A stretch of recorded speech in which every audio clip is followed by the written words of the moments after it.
갈라디아서 3장 19절로 29절의 말씀입니다. 갈라디아서 3장 19절로 29절의 말씀 제가 분독하겠습니다.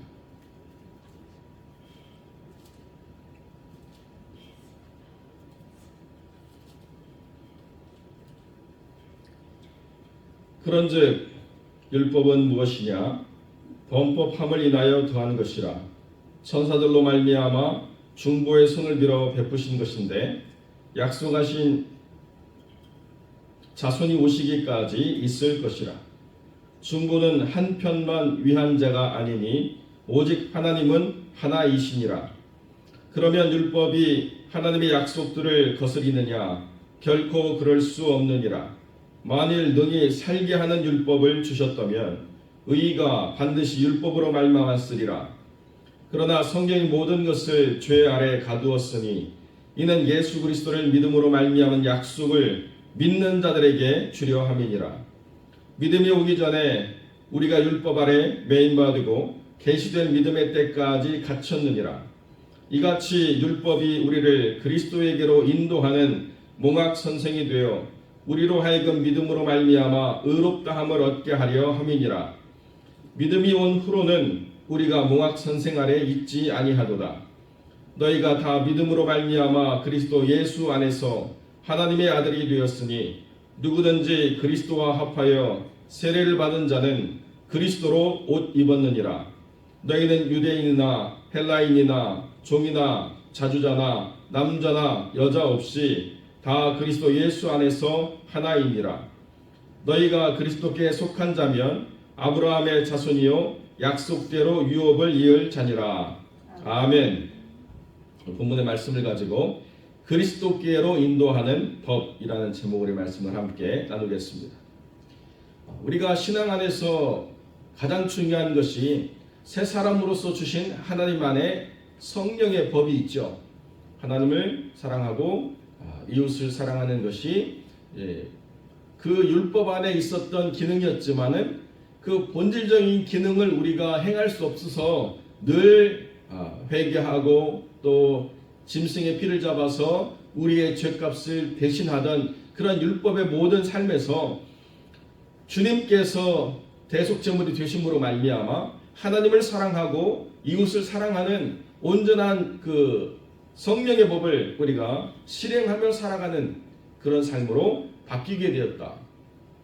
그 이전에도 내 마음에는 사랑이 있었고 그 이전에도 나는 하나님을 공경하는 마음이 있었는데 분명한 내 마음의 변화는 못 느끼겠는데 과연 어떤 차이가 우리를 그렇게 만들었는가? 사람에게 있지 않다는 것입니다. 성경이 모든 것을 죄 아래 가두어 놓았기 때문에 우리의 마음의 상태, 우리의 생각, 우리의 뜻, 우리의 의지라고 하는 건 이미 죄 아래에 있었던 것입니다.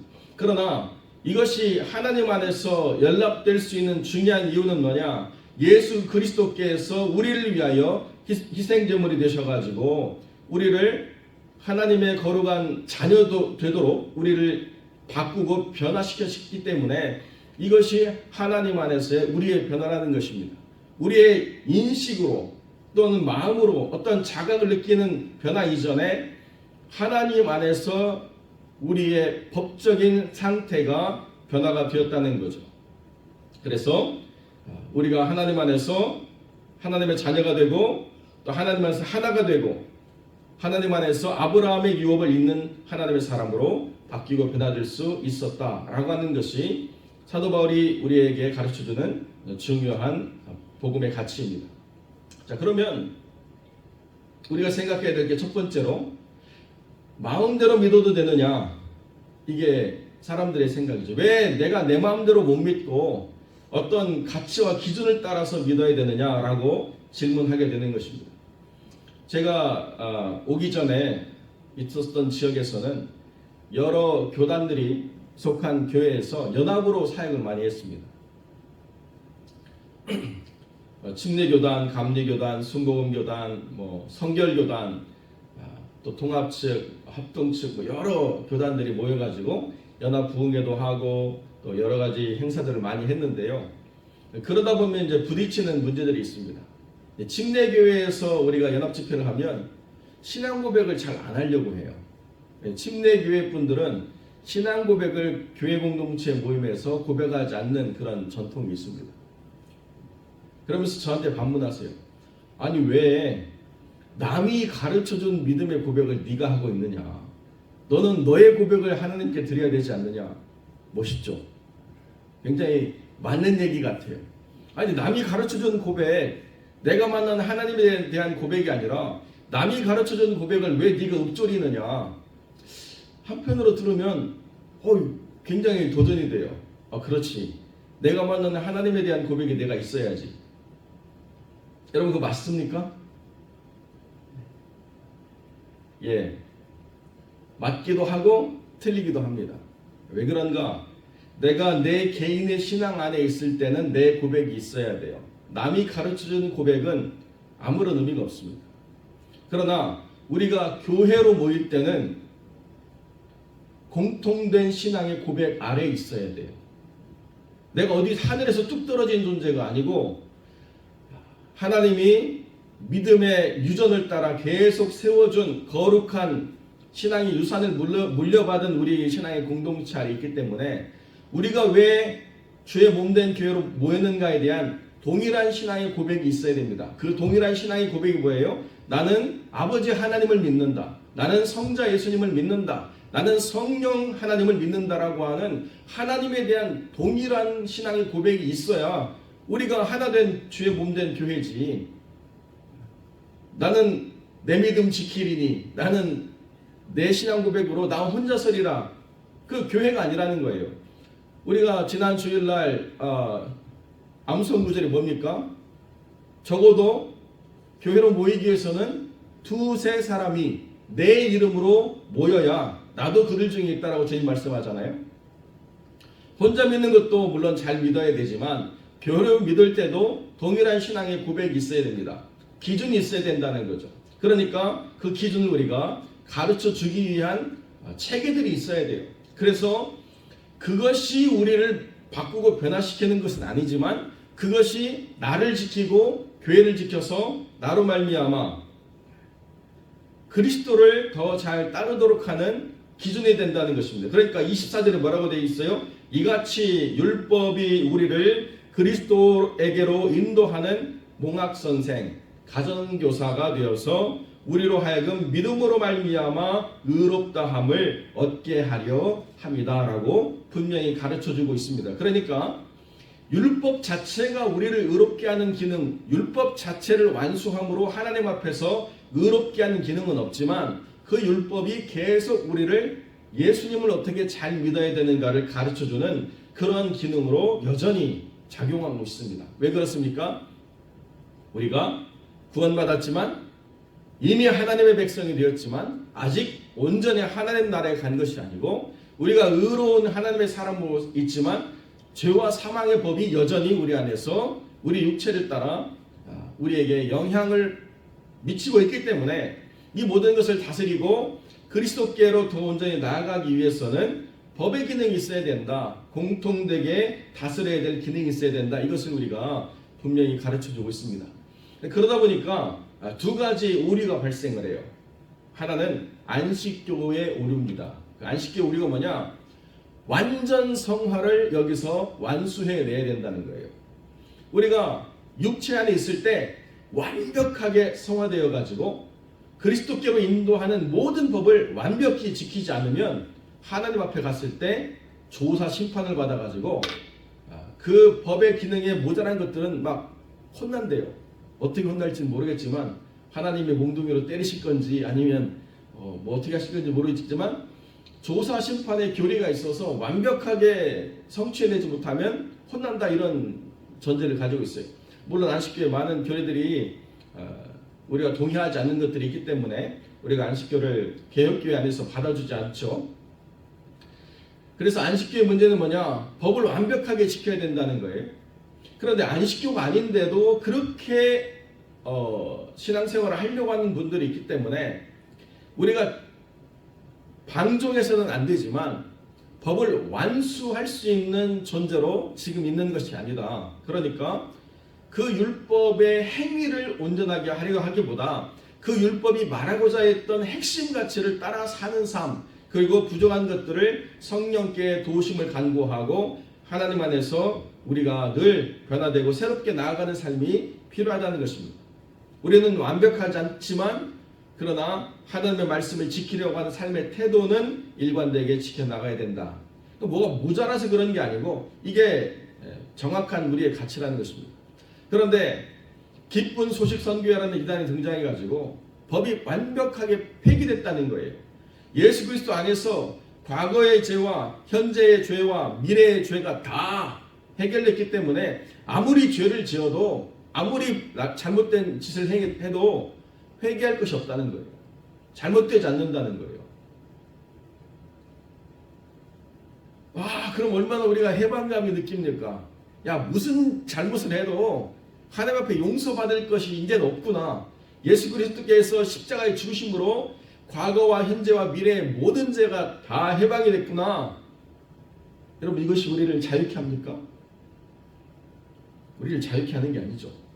우리를 방종케 하는 것입니다. 제가 이렇게 한국에 머물렀을 때 같이 선교하는 우리 후배들하고 여러 교제를 많이 했는데요.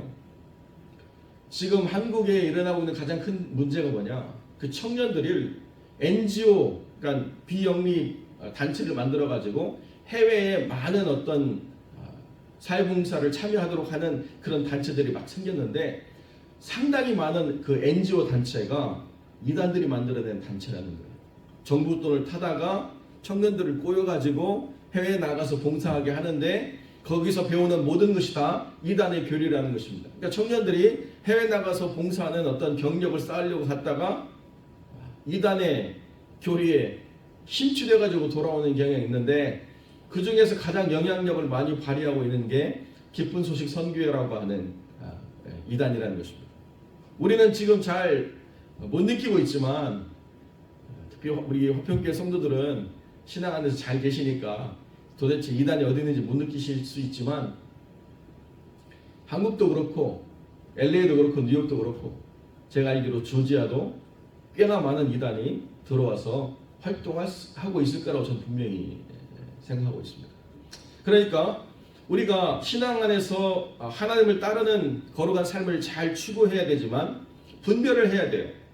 뭐가 이단인지 저 사람의 대화 가운데 뭐가 잘못된 것인지 판별하기 위해서는 법의 기능을 잘 우리가 숙지를 해야 된다는 것입니다.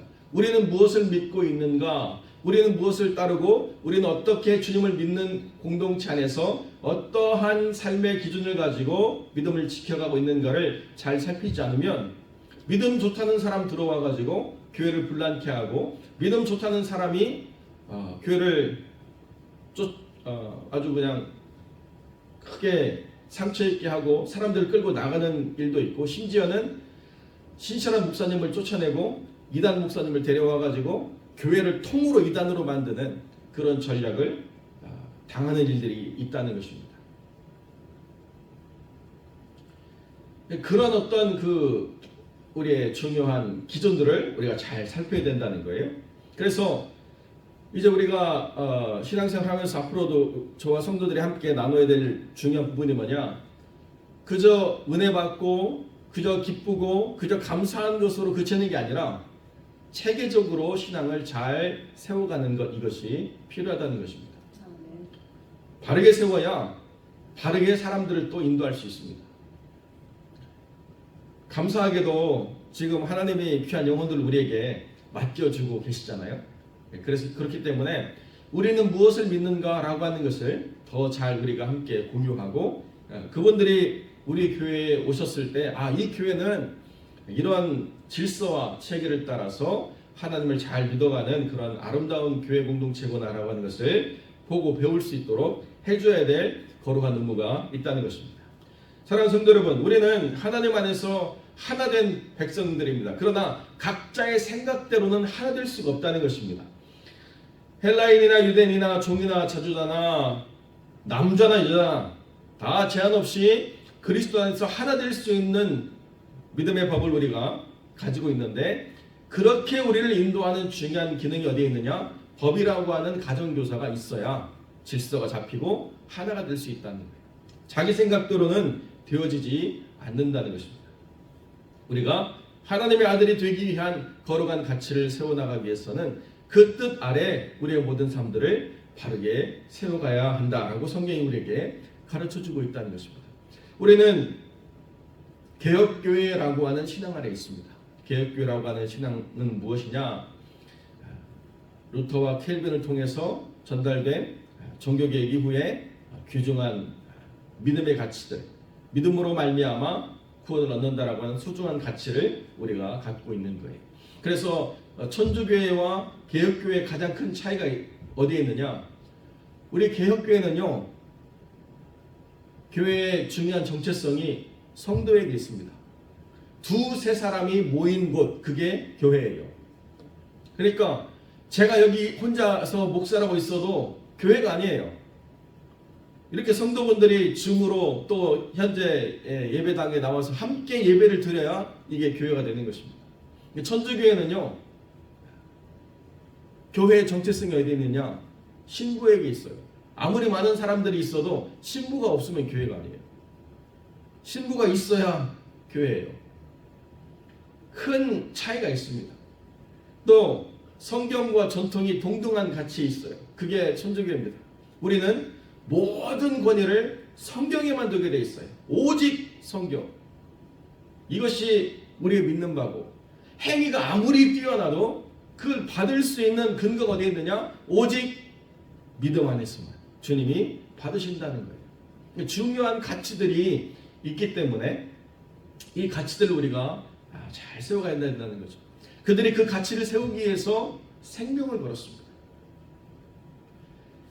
중세시대에 천주교회가 모든 걸 장악할 때는요, 바른 신앙을 가지면 그 신부와 천주교회 권력자들이 바른 신앙을 가지려고 했던 개혁교회 사람들을 잡아다가 정화를 시켜줍니다. 어떻게 정화를 시키느냐?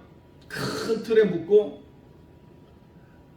배를 가른 다음에 뜨거운 물을 부어서 속을 정결케 해야 된대요. 그러고 난 다음에 그 목을 쳐가지고 사형을 집행하는 거예요. 자, 이 사람은 정화됐습니다. 그런데 그런 잔혹하고 무서운 일을 당하면서도 우리에게 올바른 믿는 바가 무엇인가를 전달해 주기 위해서 생명을 아끼지 않았기 때문에 우리가 이렇게 바른 신앙 아래서 하나님을 섬길 수 있다는 거죠. 우리가 자유할 수 있는 이유가 뭐냐? 바른 신앙의 고백을 전달하려고 생명도 아끼지 않았던 위대한 믿음의 선조들이 있었기 때문에 우리가 이 신앙 아래에 있을 수 있다는 것입니다. 사랑하는 성도 여러분, 신앙은 결단코 방종이 아닙니다. 아무리 깊은 경험이 있다 하더라도, 아무리 바울처럼 3층천에 올라갔던 경험이 있다 하더라도 그것으로 내가 누구보다 더 크고 높은 믿음이다, 이거를 위해서 하나님이 그것을 허락하신 것이 아니라 뭐예요? 예수 안에서 하나 되기. 예수 안에서 하나 되기. 한 마음 이루도록. 이것이 하나님의 뜻이라는 것입니다. 우리가 기준을 갖기 위한 가장 중요한 이유는 뭐냐? 하나 되기 위한 거예요. 화평케 하는 자의 역사가 바로 여기에 있다고 저는 분명히 믿습니다.